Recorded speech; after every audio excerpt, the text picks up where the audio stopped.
बहुत बहुत बधाइयां महाराज।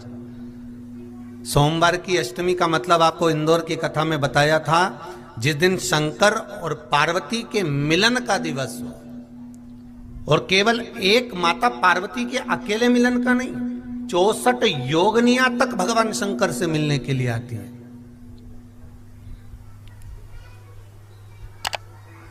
64 योगनियां। कहते हैं भगवान के जितने जितने विवाह हुए थे ना, उमा से, सती से, कात्यायनी, कुष्मांडा, चंद्रघंटा, स्कंदा, ये जितने जितने जितने भगवान के विवाह हुए थे, अनेक अनेक उमा आदि आदि जितनी भी भगवान की जो विमंगल विवाह हुए थे, सारी माता पार्वती के जितने अंश हुए हैं, माता पार्वती के जितने स्वरूप हुए हैं, ये सारे स्वरूप, सारे अंश माता पार्वती के। ये सोमवार की अष्टमी के दिन भगवान शंकर के मंदिर में आकर शिव जी के सम्मुख में बैठकर उस जलाधारी के नजदीक में, जहां शंकर जी का शिवलिंग होता है, उस जलाधारी के पास में उस दिन केवल पार्वती जी का हस्त कमल नहीं होता, स्वयं मां जगत जननी अपने कामन रूप में 64 योगनियां और शक्तियां सारी की सारी आकर उस जलाधारी के पास में विराजमान हो जाती हैं, और शंकर जी पे जो जल चढ़ता है वो देवियां ग्रहण कर कर शिव को अपना आनंद सुख प्रदान करती हैं। इसलिए कहते सोमवार की अष्टमी का महत्व बड़ा है, बहुत प्रबल। बाबा की कृपा है, शिव की कृपा से, भगवान शंकर की कृपा से ही सब कुछ आनंद में हो। और हम तो कहेंगे एक लोटा पानी चढ़ाने से पीछे मत हटना। सोमवार की अष्टमी के दिन शंकर के मंदिर जरूर जाना, बेलपत्र जरूर चढ़ाना, बाबा से विनय जरूर करना, निवेदन करना, बाबा को पूजन करना, घी का दीप लगाना और बाबा से विनय करना, बाबा मेरी ये मनोकामना है, मैं तो आपके चरणों में समर्पित करने के लिए आई हूं, मेरी ये विनती को स्वीकार कर लो।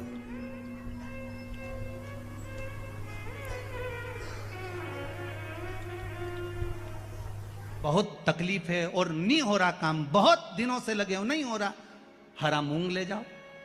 मूंग के दाने तो रहते हैं घर में, केवल 31 मूंग के दाने लेकर जाइए, 31 चावल के दाने लेकर जाइए और 31 ही बेलपत्र लेकर जाइए। जिस दिन सोमवार की अष्टमी हो, कौन से दिन? सोमवार की अष्टमी हो, उस दिन शंकर जी के मंदिर में जाओ, 3 चीज लेकर जाओ, मूंग के दाने, चावल, बेलपत्र। चावल जो 31 लेकर गए हो, अपनी कामना कर कर शंकर जी की देहली पर रख दो, चौखट पर, कहीं पर भी एकांत में उसको रख दिया जाए। मूंग के जो दाने लेकर गए हो 31, वो नंदी के पास में, जो नंदी का पांव ऊंचा रहता है उस पांव के पास रख दीजिए। और जो 31 बेलपत्र लेकर गए हो, वो 31 बेलपत्र अशोक सुंदरी वाली जो जगह है, आपको पहले बताया है कथा में, अशोक सुंदरी जी का स्थान,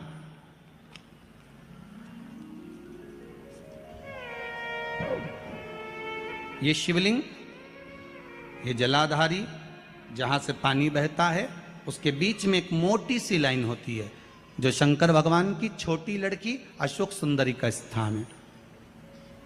शिव जी के 13 बच्चे हैं, 13 बच्चे में सबसे छोटी लड़की अशोक सुंदरी यहीं पर विराजमान होती है, जहां से पानी नीचे गिरता है।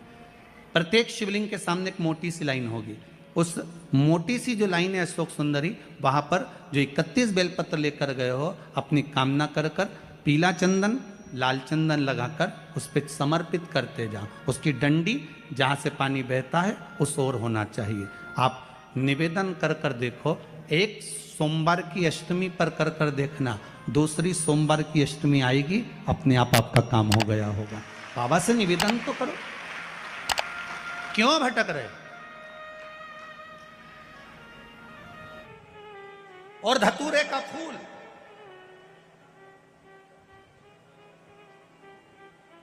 कांटे वाला धतूरा, और उसमें लगने वाला एक पुष्प। आस्था चैनल पर आप लोग देख रहे होंगे धतूरे के फूल का दर्शन। धतूरा और धतूरे का पुष्प, छोटा सा पौधा है, ज्यादा बड़ा नहीं है, कांटा लग रहा है, धतूरा लग रहा है, और उसमें भी साधारण धतूरा नहीं, जिस धतूरे के नीचे की डंडी लाल कलर की होती है, अगर वो सोमवार की अष्टमी को देवाधिदेव महादेव को समर्पित करी जाती है तो उसके घर में कभी संपदा की कमी नहीं होती है।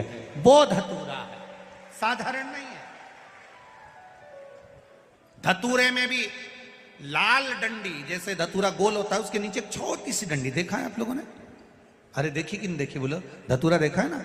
धतूरे के अंदर एक नीचे छोटी सी डंडी होती है, जब तोड़ोगे तो वो डंडी का कलर अगर लाल है, वो डंडी का कलर अगर लाल है, और कभी हम तो कहेंगे जैसे बड़ी बीमारी जिसको हो जाती है, लीवर, किडनी, कैंसर आदि का आदि बड़ी बीमारियों से जो जूझ रहा होता है, प्रयास करो, प्रयास महामृत्युंजय का जाप कर कर, महामृत्युंजय का स्मरण कर कर, एक लाल डंडी का धतूरा प्रयास करना, एक धतूरा मिल जाए या 5 धतूरे मिल जाए किसी भी एकांतेश्वर महादेव पर, जो शिव मंदिर एकांत में हो, जहाँ कोई जाता आता नहीं हो।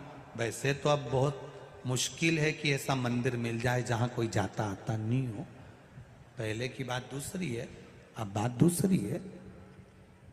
फिर भी कहीं आप रोड पे से निकल रहे हो, एकांतेश्वर महादेव अगर आपका दिख जाए, बहुत बीमारियों से ग्रसित हो, तो भी महामृत्युंजय जाप का स्मरण कर कर या किसी विद्वत ब्राह्मण जन से महामृत्युंजय मंत्र का जाप कराकर या भगवान शिव के मंत्र का जाप स्वयं कर कर, वो भी ना बने तो पंचाक्षर मंत्र नमः शिवाय, षडाक्षर मंत्र ओम नमः शिवाय या श्री शिवाय नमस्तुभ्यम जप कर वो लाल डंडी का धतूरा 5 एकांतेश्वर महादेव को आप समर्पित कर सकते हो। रोग थम जाएगा, जो दवाई खाओगे वो शरीर को लगना प्रारंभ हो जाएगी और आप स्वस्थ होना प्रारंभ हो जाएंगे। अगर बड़ा रोग, एक बात अपने जीवन में उतार कर रखिएगा, सोमवार की अष्टमी, शिवरात्रि या सोमवार, प्रदोष,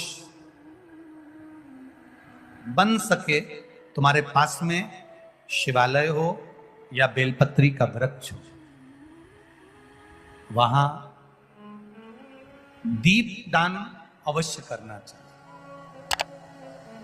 अब एक बात का स्मरण आपको रहे थोड़ा सा, अगर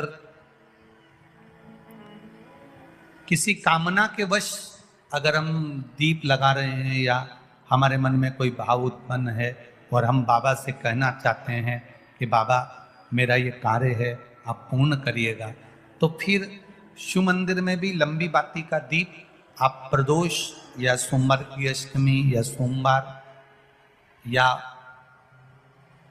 आप शिवरात्रि को बाबा से निवेदन कर कर लगा सकते। हाँ, विशेष जब कोई एक बहुत बहुत बड़ी बात हो और आपके कार्य में कहीं अटकल हो रही हो, तो एक ही दीप में 2 बाती, शिव और शक्ति, लंबी बाती बनाई शिव और शक्ति के नाम से, 2 बाती एक साथ एक दीप में भी लगा सकते। पर कब? जब विशेष कोई आपका कार्य हो और वो अटक रहा हो, विशेष कोई कार्य, और आप बाबा से प्रार्थना कर रहे हो, तो 2 बाती का भी प्रयोग आप कर सकते हो।